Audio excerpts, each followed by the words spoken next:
Par le passé, Michel Drucker et Laurent Delahousse ont eu du mal à s'entendre et ont longtemps été considérés comme deux ennemis jurés du PAF. Pourtant l'animateur star de l'émission Vivement Dimanche a révélé avoir enterré la hache de guerre avec son ancien rival.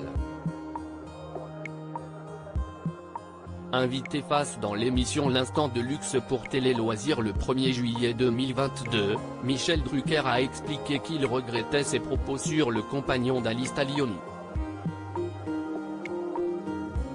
Pour rappel, le mari de Dany Saval avait déclaré en 2018 aux journalistes du Parisien que Laurent Delahousse était un véritable requin à France Télévisions et qu'il n'était pas un mec bien.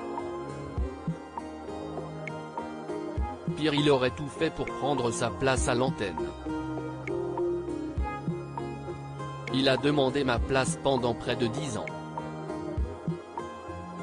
Chaque saison, il menaçait la direction de partir s'il n'avait pas le 19h alors que j'étais une locomotive pour son journal. Au départ, je ne le croyais pas. Jusqu'au jour où il l'a dit ouvertement. Ça m'a peiné. J'ai trouvé ça surréaliste. Il a été d'une inélégance, expliquait-il, très énervé contre le journaliste. 4 ans plus tard, Michel Drucker a des mots plus pondérés vis-à-vis de son collaborateur. Il a confié, si est un peu le coup de boule de Zidane contre Materazzi. Là, j'ai dit une chose que je n'aurais peut-être pas dû dire. Par la suite, Michel Drucker a raconté avoir organisé un déjeuner avec le père de Liv, Hélène et Sacha, fruit de son amour avec Florence Kieffer née en 2005 et 2008, et de Swan Elino, née en 2016 et 2019 de son amour avec Alice Talioni, et avoir tout mis à plat afin de faire la paix. Une bonne nouvelle pour les deux journalistes qui ne se croiseront désormais plus à France 2 puisque Michel Drucker a récemment fait ses adieux à la chaîne.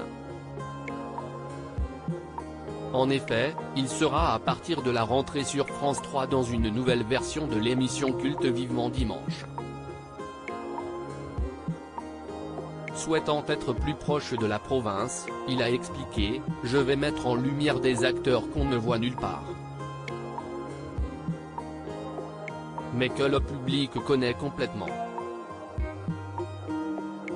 Je vais privilégier les acteurs et les actrices des séries de France Télévisions. Un nouveau beau projet en perspective pour l'animateur qui officie sur le petit écran depuis 1994.